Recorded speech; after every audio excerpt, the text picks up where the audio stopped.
Donc bonsoir à toutes et tous pour ce conseil municipal qui sera le dernier de l'année. Nous allons procéder à l'appel. Et je vais donner l'heure après. Oui, donc il est 18h33 et on va procéder à l'appel. Donc Fourcade présent, Madame Font, Madame Monnier qui donne la procuration à Monsieur Fourcade, Monsieur Jonca, Madame Labbé, Monsieur Marco, Monsieur Avila, Madame Bagnous, Madame Cos, Monsieur Martinez, Monsieur Albafouille, Monsieur Lictevaux qui donne la procuration à Monsieur Marco, Madame Jourdan, Monsieur Molinier qui donne la procuration à Monsieur Jonca, Madame Coculé qui nous rejoindra, qui demande normalement devrait venir ce soir, donc elle prendra en route. Madame Barthès qui donne la procuration à Madame Labbé, Monsieur Fournet, Monsieur Gallego, on n'a pas eu de procuration, il est absent, on le marque absent. Absent. Madame Albafouille, Monsieur Banet et Madame Ferreira qui donne la procuration à Monsieur Bernard Banet. Voilà. Donc, comme secrétaire des séances, je vous propose de nommer Nathalie Font. Je vous lis le petit mot que je vous lis habituellement et qui est obligatoire aujourd'hui. Donc, j'attire votre attention sur l'obligation de prévention des conflits d'intérêts. Aussi, je demande à tous les conseillers d'être particulièrement vigilants et de signaler avant le vote tout intérêt à titre personnel, professionnel ou électif qu'ils pourraient avoir sur un dossier.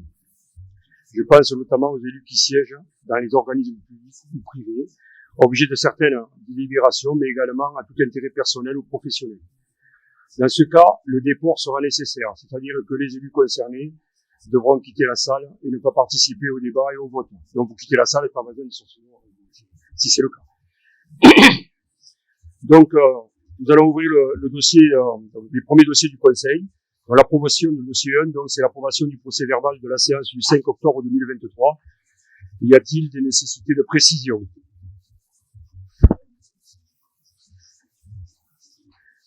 Donc, on voit qui est contre, qui s'abstient, à l'unanimité, je remercie. Dossier numéro 2, donc, c'est donc les décisions prises donc entre les deux conseils municipaux, donc que j'ai prises donc, il est rendu compte de ces décisions. Est-ce qu'il y a des questions? Et vous avez donc, vous le savez, pour les petits montants, un fichier qui est à votre disposition également, si vous voulez le consulter. Pas de questions? Donc je vous demande de prendre acte de l'information. Et donc, qui est contre? Qui s'abstient? Unanimité, je vous remercie. Dossier numéro 3, charte d'utilisation et de modération des réseaux sociaux de la ville d'Espira-de-la-Glie. Je donne la parole à Nathalie Font.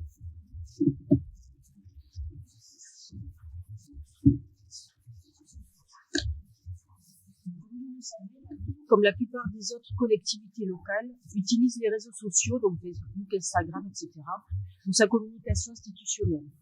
Nous avons pu constater, comme partout, que les commentaires et échanges sur les réseaux pouvaient dégénérer. Pour que chaque puisse aimer, commenter et partager dans les meilleures conditions, il a semblé nécessaire à la municipalité de se doter d'un texte rappelant les bonnes pratiques et les règles que tout utilisateur se doit de respecter. Ainsi est-il proposé au conseil municipal d'approuver la charte d'utilisation et de modération des réseaux sociaux de la ville d'Espira-de-la-Glie que vous avez jointe au dossier, en annexe, d'autoriser monsieur le maire, l'adjoint au maire, ou le conseiller municipal délégué en la matière à signer tout acte utile à cet effet. Merci Nathalie. Est-ce qu'il y a des questions? Pas de questions, nous passons au vote. Qui est contre? Qui s'abstient? Unanimité, je vous remercie. Dossier numéro 4, halle commerçante, réglementation et mise à jour, présenté par Nathalie Font.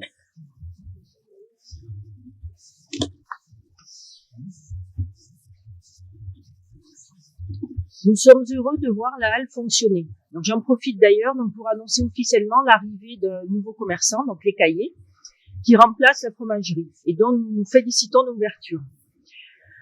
Pour garantir ce bon fonctionnement, il faut faire évoluer, adapter ou préciser les règles qui ont été mises en place depuis son ouverture. Ces précisions portent principalement, donc, les concessions en cours sont inchangées, emplacement, redevance et durée. La durée des concessions futures pourra être comprise entre 1 mois et 15 ans. Les concessions pourront faire l'objet de renouvellement aux mêmes conditions. Les concessions nouvelles ou renouvelées devront faire l'objet d'une mise en concurrence adaptée, décidée par le maire, en fonction de la demande du marché constatée à cette date. Et c'est déjà le cas. Les tarifs des concessions restent inchangés dans leur montant initialement fixé, donc référence 2018. Toutefois, toute nouvelle concession consentie à l'avenir, à compter du 1er janvier 2024, le sera sur la base contractuelle des tarifs révisés, telle que la révision est prévue aux conventions d'occupation du domaine public. Cette base contractuelle étant elle-même révisable aux mêmes conditions. Les contrats individuels peuvent ou pourront prévoir des mises à disposition, location ou rétrocession à tempérament de matériel et outillage de toute nature en lien avec l'activité exercée. La clé de répartition des charges communes est fixée comme suit, sur la base de la clé de répartition actuelle, sans autre considération. Donc les différents emplacements, donc l'emplacement A, donc du boucher 19%, l'emplacement B, actuel boulanger 22%, l'emplacement C, actuel brasserie 19%, l'emplacement D, actuel pizzeria 15%, l'emplacement E, actuel écaillé 8%, l'emplacement F, actuel primeur 8%. Reste pris en charge par la commune 9%. Les avances sur charges fixées contractuellement restent inchangées, mais pourront être modulées contractuellement avec chaque concessionnaire et par décision du maire. Leur régularisation et son mode restent inchangés.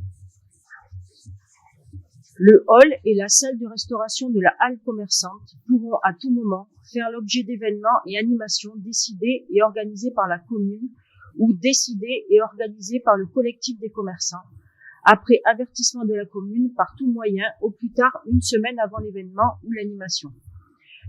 La commune pouvant s'opposer à cette organisation au plus tard 48 heures avant l'événement ou l'animation.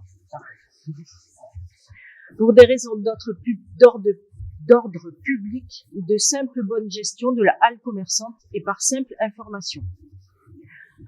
À compter du 1er janvier 2024, le hall et la salle de restauration de la halle commerçante pourront à tout moment faire l'objet d'autorisation d'occupation du domaine public ponctuel pour un ou plusieurs commerçants ambulants, déjà concessionnaires ou non de la halle commerçante. Ces autorisations nominatives seront délivrées par décision du maire. Elles pourront être délivrées pour un ou plusieurs jours, éventuellement fixés à l'avance, sans pouvoir excéder l'année civile, sauf à obtenir une nouvelle autorisation par décision du maire pour l'année civile qui suit. Le tarif de ces occupations du domaine public est fixé à 5 € hors taxe par jour et par tranche d'un maximum de 4 mètres linéaires de stand ou vitrine de présentation, tout inclus, y compris zone d'encaissement, d'emballage. Une autorisation par jour est prise comme une autorisation d'occupation de quelque durée que ce soit, comprise dans une période journalière d'ouverture de la halle commerçante et dans le respect de l'horaire d'ouverture de la halle commerçante. Toujours commencé et dû. Le paiement se fera d'avance et sur titre pour la durée autorisée et pourra faire l'objet d'un paiement au trimestre. Les demandes d'autorisation devront être formulées complètes, donc avec état civil, coordonnées complètes, SIRET, etc., au plus tard une semaine à l'avance et pourront faire l'objet d'une délivrance ou d'un refus jusqu'à la veille du jour d'occupation sollicité. Ainsi est-il proposé au conseil municipal d'approuver les mises à jour, modifications ou précisions à la réglementation ou au fonctionnement des halles commerçantes d'Espiraldagui telles que définies ci-dessus. D'autoriser le maire, l'adjoint au maire ou le conseiller municipal délégué en la matière à signer tout acte utile à cet effet, notamment les décisions du maire d'autorisation d'occupation du domaine public ponctuel et aux contrats éventuels avenant à intervenir en application des dispositions décrites ci-dessus. Merci Nathalie. Est-ce qu'il y a des questions? Pas de questions? Nous passons au vote. Qui est contre? Qui s'abstient? Unanimité. Je vous remercie. Dossier numéro 5, acquisition de parcelles par voie de préemption à la SAFER par M. Jonca. Faire d'un projet de vente d'une parcelle située en zone naturelle pour un projet non agricole ou forestier. La commune, dans son effort pour la préservation des espaces naturels et du massif forestier, a demandé une préemption. La SAFER a proposé une préemption en dessous du prix de vente au regard de son étude du marché. 6 500 € hors taxe au lieu de 9 500. TVA et charges de frais notaires d'huissier de portage en sus pour la commune. Dans ce type de procédure, le propriétaire vendeur pourra choisir d'accepter la vente à la SAFER à ce prix ou à renoncer à la vente. S'il accepte, la SAFER achètera pour la commune, puis nous rétrocédera. Il y aura donc d'abord une promesse unilatérale d'achat de la commune à la SAFER, puis un acte authentique de rétrocession. Pour rappel, ce type d'acquisition par voie de préemption est assorti d'une condition comme la rémunération de la SAFER de 12% et l'interdiction de revente sans l'accord de la SAFER. Ainsi est-il proposé au conseil municipal d'approuver l'acquisition de la parcelle cadastrée section A numéro 0021 au lieu de Orgescounis sur la commune inspirée de la vie, aux conditions principales décrites ci-dessus. D'inscrire et imputer la dépense correspondante au budget principal de la commune, d'autoriser le maire, l'adjoint au maire ou le conseil municipal délégué en la matière à signer tout acte utile à cet effet, et notamment la promesse unilatérale d'achat et l'acte authentique réitératif avec la SAFER. Merci Frédéric. Des questions? Vous savez pas où se situe la parcelle? Vous avez besoin d'infos? Eh bien, si vous prenez, regardez, la DFCI, la C19, en haut du Mas Barrère, tu tournes à gauche, quand tu tournes à gauche, c'est la DFCI qui va rejoindre mon ancien Mas. Donc, c'est le bois qui est juste à l'angle. Voilà. Et donc, c'est une association qui s'appelle les Archers Catalans, et donc j'ai supposé même que au-delà ils disaient qu'ils voulaient faire des tirs à l'arc, et je pense que c'est plutôt une association comment on appelle ça, de paintball. Donc on a préféré le bloquer, puisque comme vous le savez, on a monté une association sylvicole pour l'entretien des forêts, et il n'est pas question de laisser échapper, surtout une parcelle aussi grande. Voilà. Donc s'il n'y a pas de questions, on va passer au vote. Qui est contre? Qui s'abstient? À l'unanimité, je vous remercie. Dossier donc numéro 6, vente de la parcelle B631, présentée par Frédéric Jonca. Il s'agit ici d'une parcelle de terre appartenant à la mairie qui intéresse l'agriculteur voisin. Les domaines estiment la valeur de cette parcelle dans une fourchette comprise entre 0,42 € le mètre carré et 0,96 le mètre carré. Et ont retenu une estimation haute de 0,96, soit 994 € arrondi à 1000 €. Cependant, compte tenu de la configuration particulière de la parcelle, elle est tout en long, de sa taille réduite, du fait qu'elle borde la route faisant ainsi souvent l'objet de dépôts sauvages, entraînant un coût d'entretien important, tant pour la commune que pour le futur acquéreur, de la perspective de maintenir sa destination agricole, tout en soutenant un agriculteur local.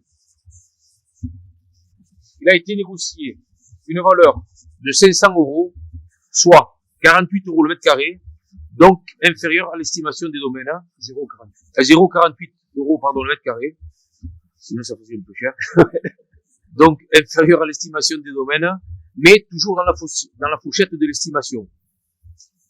C'est autorisé du moment que vous allez être informé. Ainsi est-il proposé au conseil municipal d'approuver la vente de la parcelle cadastrée section B numéro 631 au Frigoula, sur Espira de la Vie, pour une superficie de 1035 mètres carrés, en zone A du PLU au prix de 500 €, frais de notaire et de mutation en sus, à monsieur Daniel Abalané, au vu de l'estimation des services fiscaux des domaines joints en annexe, d'inscrire et imputer la recette correspondante au budget principal de la commune et d'autoriser le maire, l'adjoint au maire ou le conseil municipal délégué en la matière à signer tout acte utile à cet effet et notamment l'acte authentique correspondant. Merci. Des questions? Donc on passe au vote. Qui est contre? Qui s'abstient? Unanimité, je vous remercie. Dossier 7, intégration au domaine public par acquisition des parcelles A4 249, 262, 270 et 278 présentées par Monsieur Martinez. Donc, il s'agit de racheter à l'euro symbolique des voiries de lotissement anciennes pour les intégrer au domaine public. Ces voies sont déjà ouvertes à la circulation publique depuis des années. C'est donc une simple régularisation.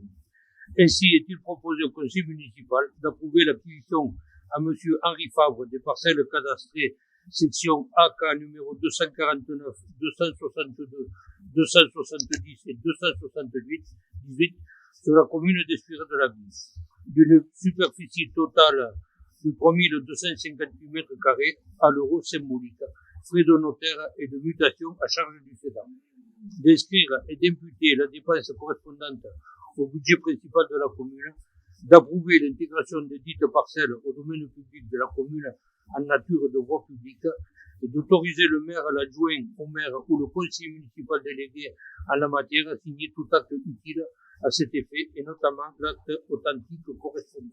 Merci Robert. Des interventions? On passe au vote. Qui est contre? Qui s'abstient? Unanimité, merci. Dossier 8, toujours la même chose, intégration du domaine public pour l'acquisition de la parcelle à Cassandie, toujours par Robert Martinez. Donc, comme pour le dossier précédent, on régularise une parcelle située sur la voirie ouverte à la circulation publique depuis des années pour l'intégrer au domaine public. Ainsi est-il proposé au conseil municipal d'approuver l'acquisition à monsieur Gérard Molins de la parcelle cadastrée section AK numéro 118 sur la commune d'Espira de la Vie d'une surface de 265 mètres carrés à l'euro symbolique, frais de notaire et de mutation en sus, d'inscrire et imputer la dépense correspondante au budget principal de la commune, d'approuver l'intégration de la dite parcelle au domaine public de la commune en nature de voie publique, d'autoriser le maire, l'adjoint au maire ou le conseiller municipal délégué en la matière à signer tout acte utile à cet effet et notamment l'acte authentique correspondant. Merci Robert. Des interventions? Toujours le même dossier, il y en a quelques-uns qui se suivent, je vous dirai pourquoi la suite. Donc on va passer au vote. Qui est contre? Qui s'abstient? Unanimité, je vous remercie. Dossier 9, intégration au domaine public par acquisition de portions de parcelles AL 474P et 460P, présenté par monsieur le maire. Donc, monsieur Amélie Electivou doit quitter la salle, ne participer au débat ni au vote, mais en principe, il ne sera pas là. Donc, comme il n'est pas là, C'est le même il quittera pas la salle. Donc, comme pour les dossiers précédents, on régularise les situations cadastrales liées aux voiries communales. Dans ce cas, on s'est aperçu que deux toutes petites portions de parcelles étaient sur l'emprise publique et il faut régulariser. Et c'est été proposé au conseil municipal d'approuver l'acquisition à la société DSM ou de toute personne physique ou morale venant de son chef des portions de parcelles d'environ 6 mètres carrés 70 à prélever sur les parcelles cadastrées section AL numéro 460 et 474 à l'euro symbolique, frais de notaire et de mutation en sus, d'inscrire et imputer la dépense correspondante au budget principal de la commune, d'approuver l'intégration des dites portions de parcelles au domaine public de la commune nature de voie publique, d'autoriser le maire, l'adjoint au maire et le conseil municipal délégué en la matière à signer tout acte utile à cet effet et notamment l'acte authentique correspondant. Merci. Oui. Des questions? Pas de questions. On passe au vote. Qui est contre? Qui s'abstient? Je vous remercie. Donc, pour ces voiries-là, il y a plusieurs choses. Donc, déjà, ce sont des anciens lotissements. Et comme vous le savez, donc, on rentre ces voiries dans le domaine public. Ça nous permettra, en même temps, d'avoir un recalcul de la DGF, qui est donc une fiscalité que l'on perçoit, qui est liée notamment au linéaire de voirie. Donc, c'était des voiries qui n'étaient pas officiellement chez nous, pas dans le domaine public. Et ensuite, donc, pour ce qui est de la route de Caze-le-Pen, quand l'implantation de la voirie a été réalisée, on s'est rendu compte qu'il y avait un tout petit triangle, je crois que c'est 65 mètres carrés, je dis ça de mémoire, qui appartenait à Amédée Lictevou. Et donc, combien? 6 mètres carrés, donc voilà. Donc voilà. Et donc, on a fait cette transformation pour régulariser les choses, comme ça doit se faire normalement. Voilà, donc, on a voté. Nous allons passer au dossier numéro 10, demande d'intervention du Centre de conservation et de restauration du patrimoine départemental pour la conservation et la restauration des rétables et statues de l'église Sainte-Marie, présenté par Madame Fausse.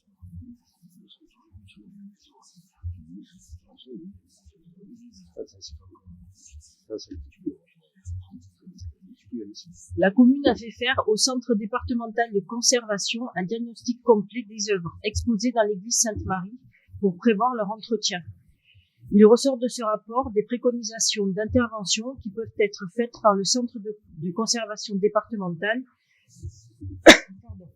qui prend en charge 70% du coût, les 30% restant à la charge de la commune. Le coût total des interventions de conservation et de restauration sur les 11 œuvres concernées serait de 9 607,50 € pour la commune, sur un total de 32 025 €. Pour les interventions s'échelonnant sur plusieurs années à partir de 2024. Le coût de 2024 pour la commune serait de 2 928 € pour 4 œuvres.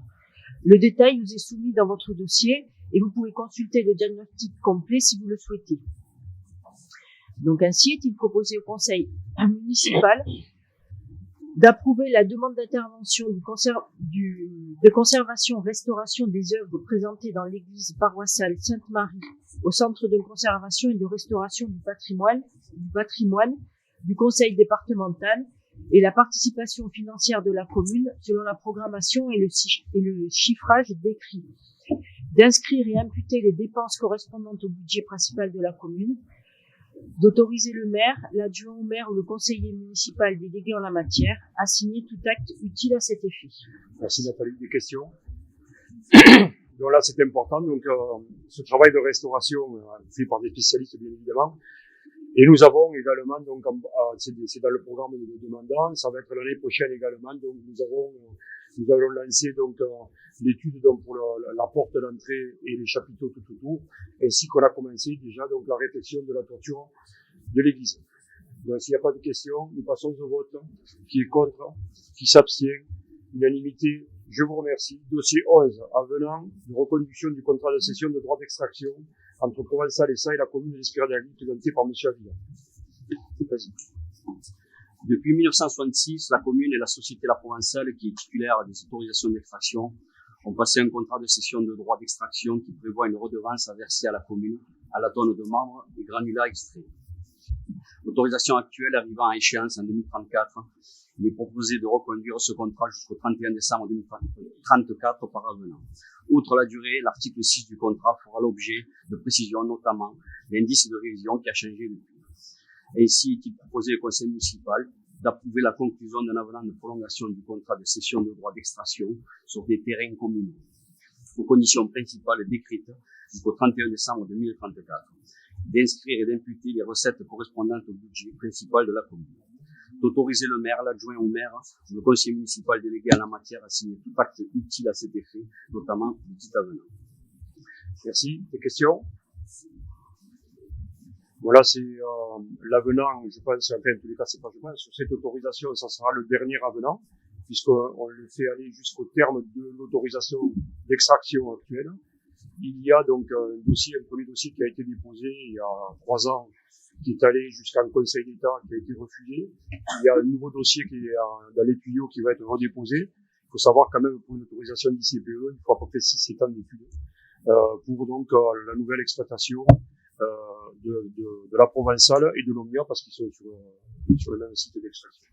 Donc nous, au niveau de l'avenant, bien entendu, tout avenant et les prix, c'est un avenant, donc on n'a pas changé la chose, mais c'est indexé donc, sur le BT, donc des productions de l'industrie française. Et donc, il faut savoir qu'il y a un prix ferme, une condition fixe forfaitaire, qui est de 50 000 € par an.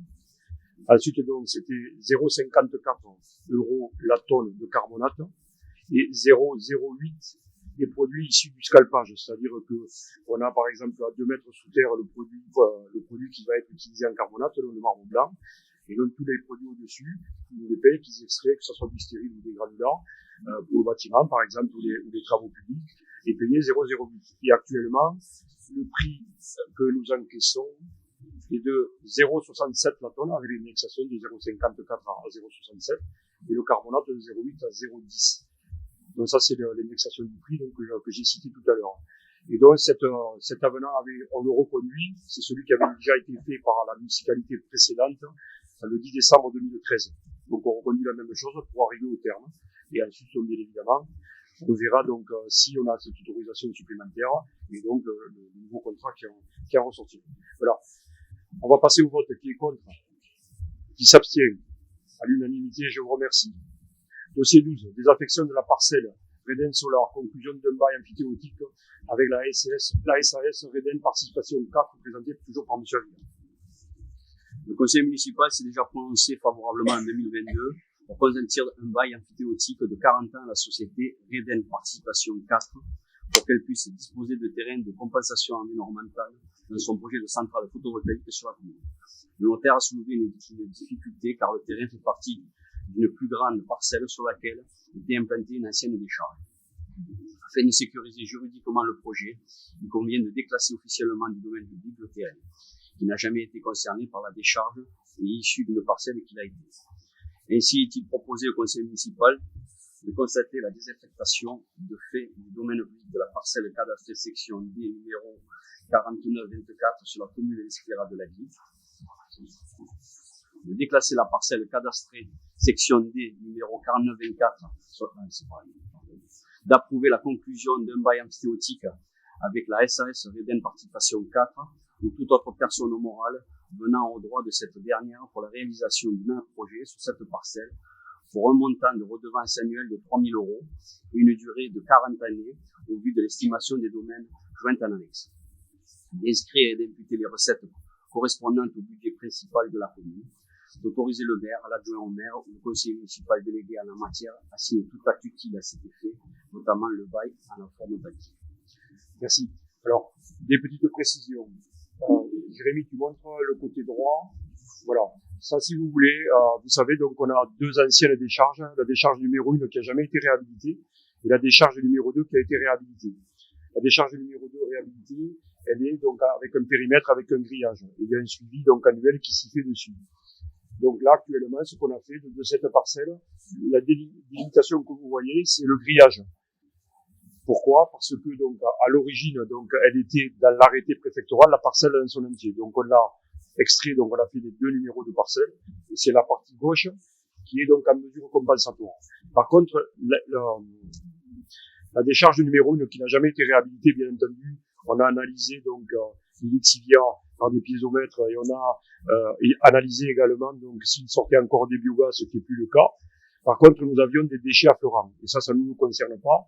Et dans le cahier des charges de cette ICPE, donc là où sont installés donc d'ailleurs la ferme photovoltaïque, c'est sur le terrain donc de la décharge numéro 1 qui a été réhabilitée donc par de la terre végétale et par de la récupération des eaux donc de ruissellement dans un bassin de rétention. Comme ça s'est fait donc sur le deuxième projet. Voilà, donc c'est pour vous donner l'ensemble des choses. Donc on va passer au vote. Qui est contre, qui s'abstient, unanimité, je vous remercie.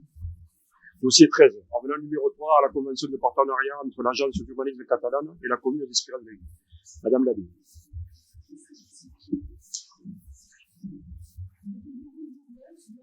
L'agence d'urbanisme catalane accompagne la commune pour son plan stratégique d'aménagement d'urbanisme.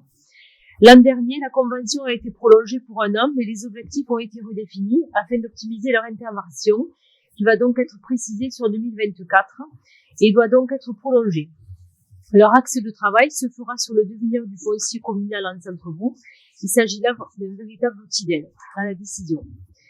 Ainsi est-il proposé au conseil municipal d'approuver la conclusion d'un avenant de prorogation d'un an, soit jusqu'au 31 décembre 2024, de la convention de partenariat entre l'ORCA et la commune aux mêmes conditions, d'inscrire et imputer les dépenses correspondantes au budget principal de la commune, et d'autoriser le maire, l'adjoint au maire ou le conseiller municipal délégué en la matière à signer tout acte utile à cet effet, notamment l'avenant.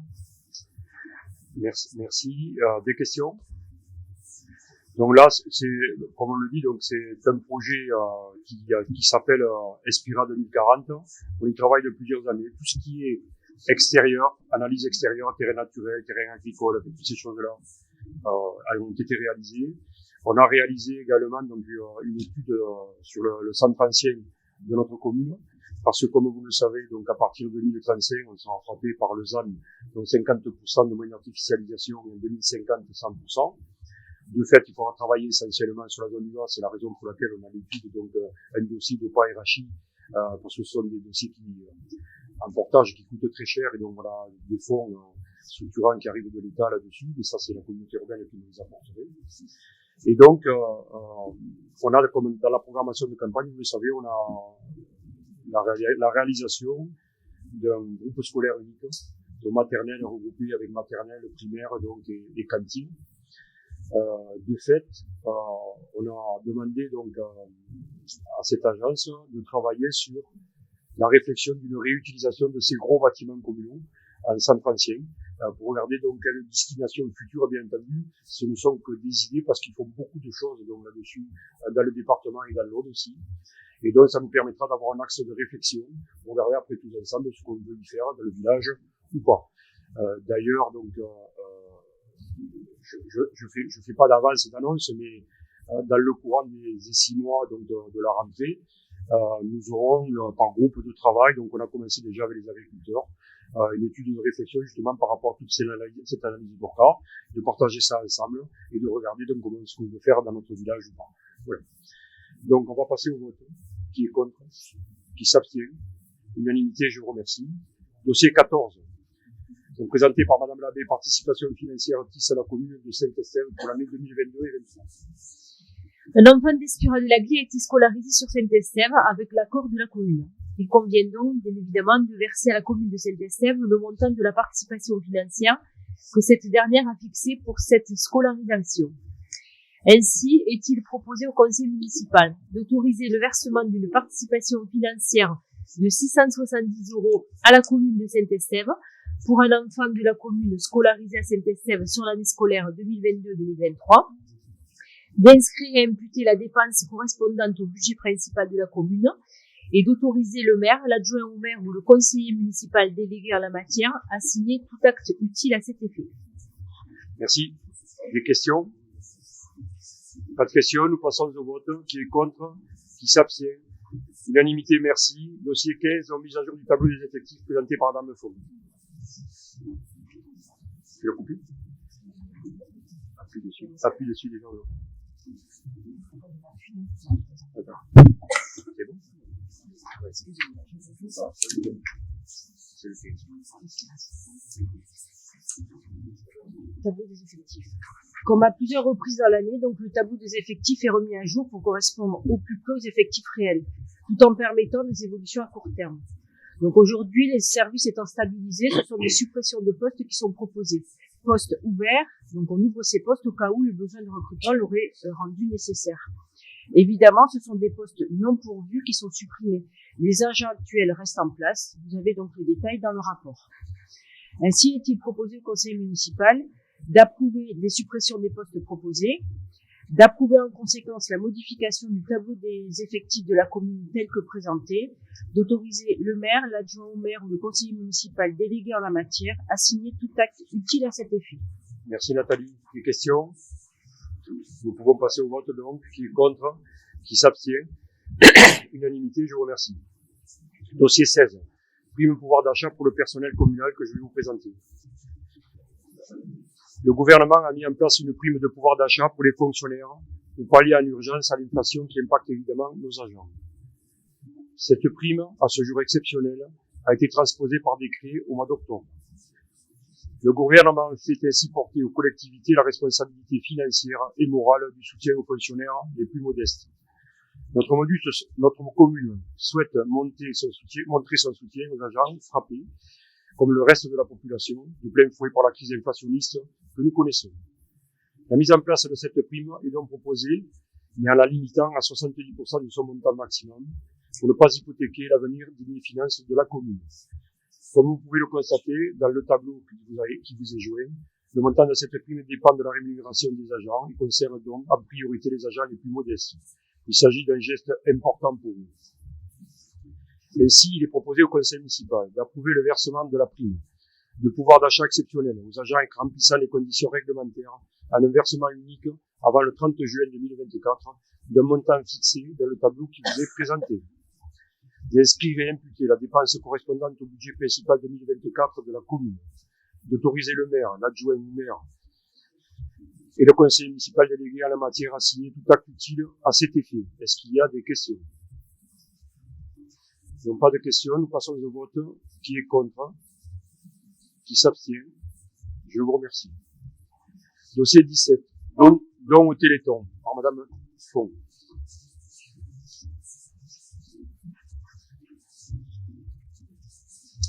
Donc chaque année, la ville d'Espira était heureuse de compter, la ville d'Espira était heureuse de compter de fidèles organisateurs du Téléthon, qui contractaient avec l'association mère pour la collecte locale des dons à l'occasion des manifestations associatives et bénévoles dans le village. Cette année, malheureusement, les organisateurs historiques n'ont pas eu la force de continuer et personne n'est venu reprendre le flambeau pour représenter officiellement l'AMF Téléthon sur la commune, malgré un appel aux bénévoles largement diffusé par la commune.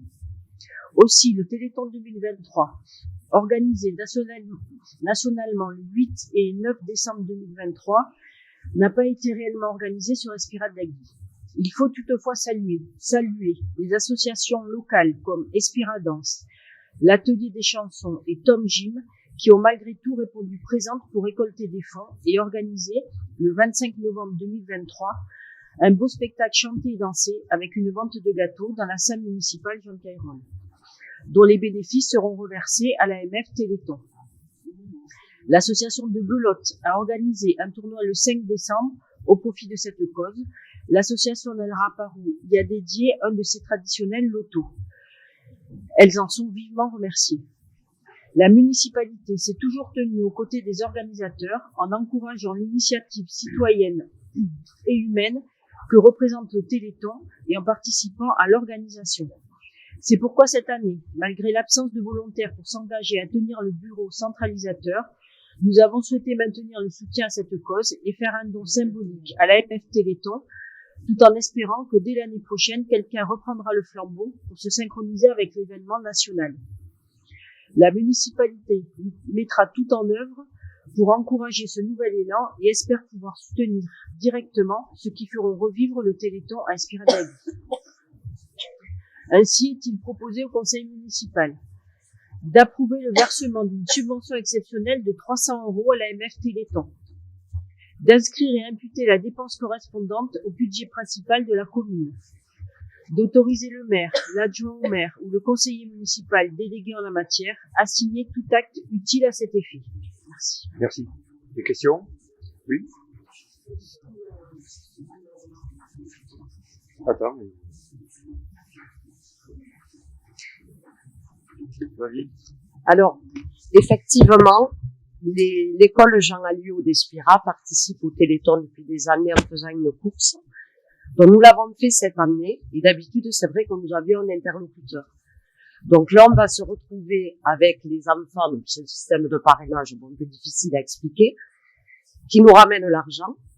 Alors cet argent, on se posait la question avec Madame Pennequin, est-ce qu'on le reverse et vous faites un don commun, puisque les écoles d'Espira, bon, c'est, voilà, ou est-ce qu'on l'envoie directement? Puisqu'on était toujours passé par...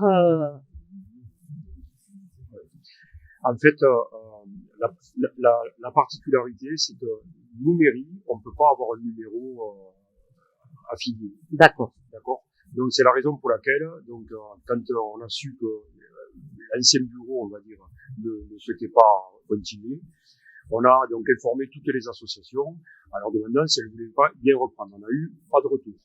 Donc de fait, il y a des manifestations dont je vais vous parler qui ont eu lieu. Et moi, donc, ce que je vous propose, c'est de l'envoyer directement pour cette année, parce que le Téléthon, bien entendu, on a utilisé leur nom en vitrine, et on se doit, bien évidemment, réglementairement et juridiquement, de leur envoyer les dons, parce qu'ils vont nous les demander à un moment donné. Donc, je vous propose les associations de faire en sorte, l'année prochaine, bien entendu, le sachant plutôt, puisqu'on le sait déjà, on va essayer de s'organiser, voilà, trouver les personnes de bonne volonté, et retravailler comme on le faisait avant, puisque donc les associations étaient toujours présentes, donc on les remercie. Voilà, donc on va essayer de trouver une formule plus traditionnelle. D'accord. Pour cette année, voilà. Pour cette année, on envoie directement. Vous pouvez envoyer directement les fonds. Voilà, c'est bon. Voilà. Donc on va passer au vote. Qui est contre? Qui s'abstient? À l'unanimité, je vous remercie. Dossier 18. Décision modificative numéro 3 du budget principal de la commune. les mises à jour de l'état d'effectif que je vous présente. Donc, à cette fin d'année, il est normal de réajuster les comptes, tant en fonctionnement qu'en investissement. Il s'agit principalement de réaffectation de crédits en fonction de l'avancement des projets, les équilibres budgétaires restant les mêmes. Par ailleurs, la clôture du budget annexe du lotissement Les Amandiers nous conduit à intégrer, à titre gratuit, les actifs résiduels, les équipements communs comme la voirie du lotissement au budget principal. L'état d'actifs est également mis à jour avec la sortie de l'inventaire des climatiseurs de la mairie que nous avons dû remplacer. Ainsi, il est proposé au conseil municipal d'approuver la décision modificative numéro 3 de l'exercice 2023 pour le budget principal tel que décrite à l'annexe ainsi qu'à la mise à jour de l'état d'actifs, d'autoriser le maire, l'adjoint au maire ou le conseiller municipal délégué en la matière à signer tout acte utile à cet effet. Est-ce qu'il y a des questions? Donc, pas de questions. Nous passons au vote. Qui est contre? Monsieur Vanet. Qui s'abstient? Oui. Madame, donc, Alba Fouille. Et donc, le reste à la majorité. Donc, c'est un vote à la majorité. Dossier 19. Décision modificative, clôture au reversement de l'excédent budgétaire et transfert de l'actif du budget annexe lotissement Les Amandiers, donc c'est une suite, que je vous présente également.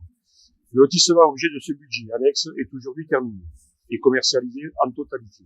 Avec la vente du dernier lot intervenu en tout début d'année 23, il convient donc de procéder à la clôture de ce budget annexe, de constater un excédent de clôture de 1411,52 € et de décider du reversement de cet excédent de clôture au budget principal. Comme on l'a vu sur le budget principal, les équipements collectifs de ce lotissement communal, voirie et équipements de voirie principalement, doivent être transférés à titre gratuit à l'actif du budget principal de la commune. Ainsi, il est proposé au conseil municipal d'approuver la décision modificative numéro 1 de l'exercice 2023 pour le budget annexe lotissement Les Amandiers, telle que décrite ci-dessus, le reversement de l'excédent de clôture constaté de 1411,52 € au budget principal, ainsi que le transfert de l'actif du budget annexe équipement public à l'actif du budget principal à titre gratuit. D'autoriser le maire, l'adjoint au maire ou le conseiller municipal délégué à la matière à signer tout acte utile à cet effet. Y a-t-il des questions? Pas de questions. Nous passons au vote. Qui est contre? Monsieur Banet. Qui s'abstient? Madame Albafouille. À la majorité, je vous remercie. Dossier numéro 20. Autorisation donnée au maire d'engager, de liquider et de mandater les dépenses d'investissement avant le vote du budget présenté par Madame Labbé.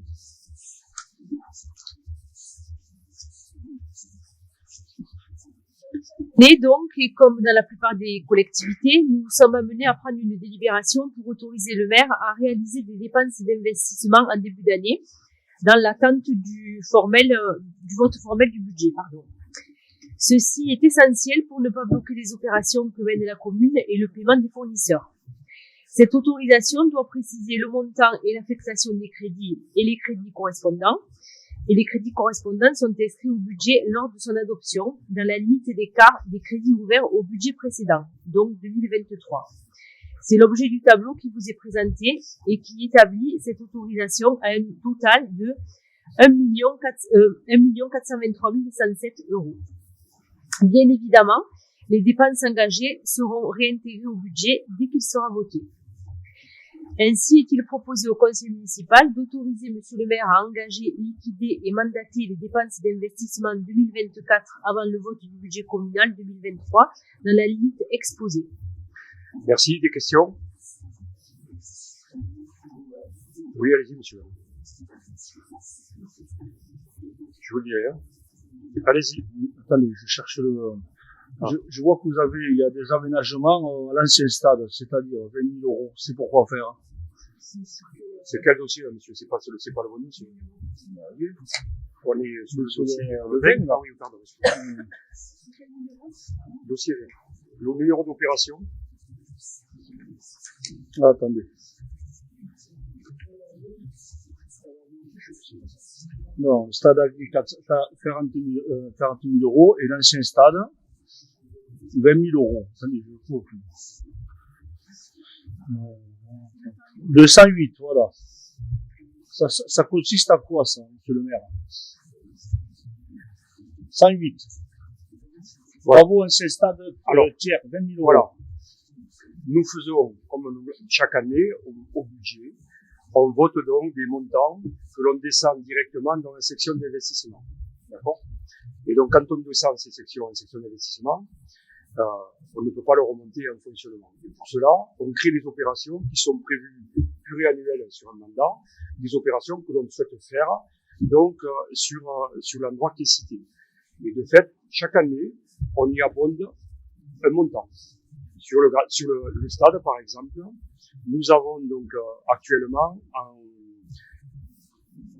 réflexion l'agrandissement du clubhouse avec une destination différente d'utilisation. Donc voilà, c'est une des raisons. Pour l'instant, donc on sait que il y avait donc un déclassement qui est en cours, d'accord, des déclassements qu'on aurait pu quand même réaliser ce que l'on souhaitait faire, mais aujourd'hui qui est pas suspensif, malgré donc les recours.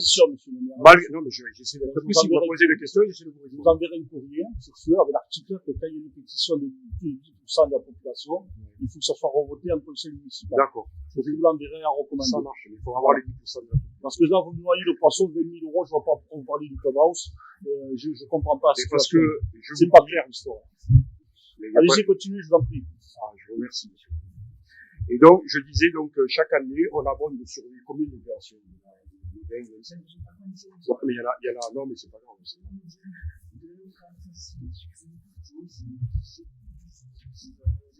Il y a 25 opérations et nous avons des excédents importants en section de fonctionnement et donc nous abondons chaque année sur les opérations afin d'être prêts lorsque donc réellement on démarrera les travaux.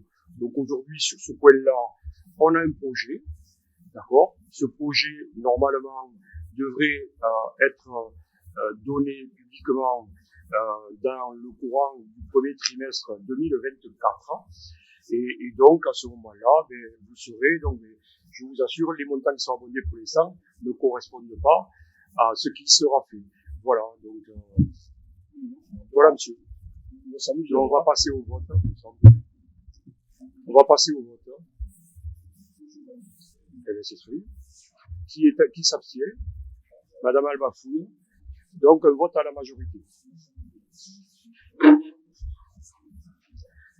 Donc, c'est au dossier 20e. C'est le dossier 20e. Mais sinon, on était sur le dossier. D'accord, ok. Donc, on va passer donc le vote du dossier 20, donc on a donné.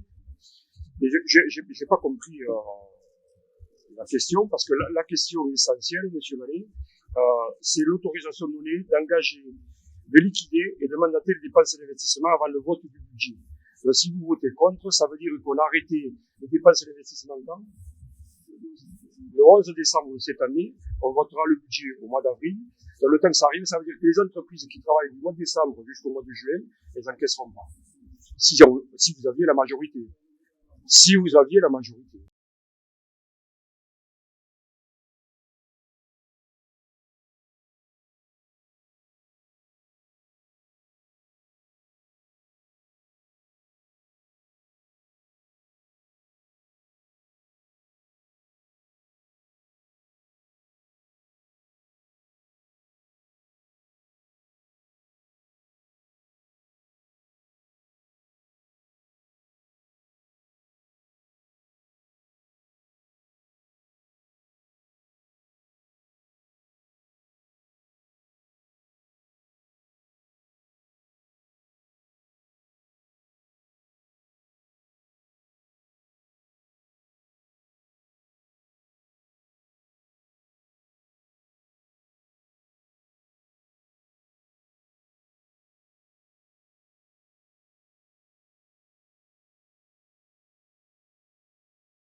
sur des opérations déterminées.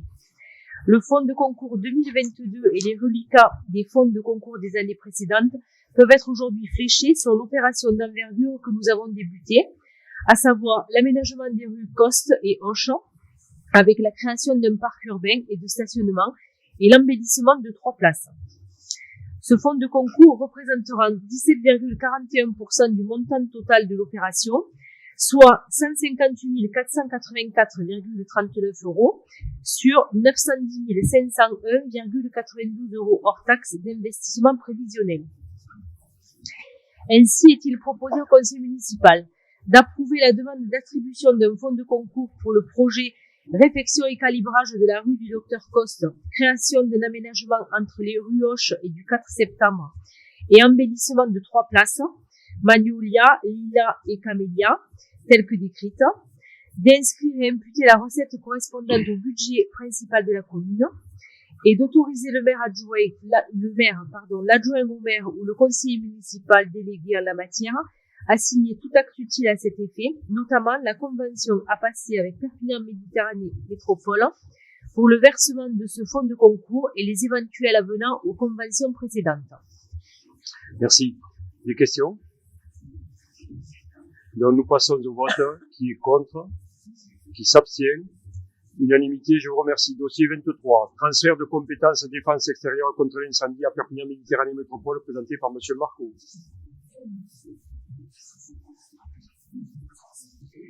Vas-y. Ici, nous avons à nous prononcer sur une bizarrerie de l'intercommunalité et de l'enchevêtrement des compétences des collectivités. Depuis 2013, notre PCI exerce cette compétence contre l'avis de la préfecture qui estimait que cela relevait du SDIS. La transformation en communauté urbaine a permis de reconnaître officiellement cette compétence, mais cela n'a jamais été formalisé par la procédure adéquate. Aujourd'hui, nous devons donc nous prononcer pour régulariser cette compétence et permettre à Perpignan Méditerranée Métropole de l'exercer en toute légalité. Ainsi, est-il proposé au conseil municipal d'approuver le transfert de la compétence défense extérieure contre l'incendie en application des articles L 2225-1 et suivants du Code général des collectivités territoriales à Perpignan Méditerranée Métropole communauté urbaine. D'approuver en conséquence la modification des statuts de Perpignan Méditerranée Métropole communauté urbaine, d'autoriser le maire, l'adjoint au maire ou le conseiller municipal délégué en la matière à signer tout acte utile à cet effet. Merci Norbert. Des questions?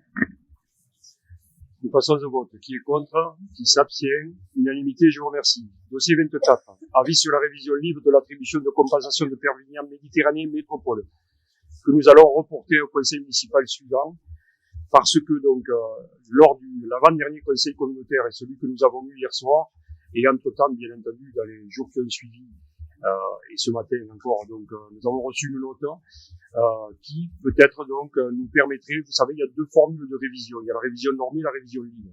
Donc on rentrera dans le détail ce soir-là, mais il semblerait que pour la ville d'Espira-de-la-Ville, les derniers chiffres qu'on nous donne, alors qu'on en ait présenté la révision libre, il serait peut-être plus intéressant pour l'avenir d'être sur la normée. Donc on va analyser ces chiffres parce que c'est compliqué, et à partir de là, de revenir vers vous pour le conseil municipal du mois de février, puisque nous avons 3 mois pour délibérer par rapport à la délibération du conseil municipal, du conseil communautaire, et donc on sera toujours dans les délais. Voilà. Donc on va passer au dossier suivant, qui est le dossier 25. Le reversement des redevances d'occupation du domaine public et RODP perçues par Perpignan Méditerranée Métropole sur l'exercice 2023 et dispositif 2024, donc, de la RODP communale, cette fois-ci. Le retour de la compétence voirie s'accompagne du retour des recettes afférentes que sont les redevances d'occupation du domaine public. Il est donc nécessaire, très formellement, de restituer ces redevances sur notre domaine public de voirie, alors qu'elles étaient perçues par Perpignan Méditerranée Métropole, donc depuis 2016, depuis que nous avons transféré la voirie.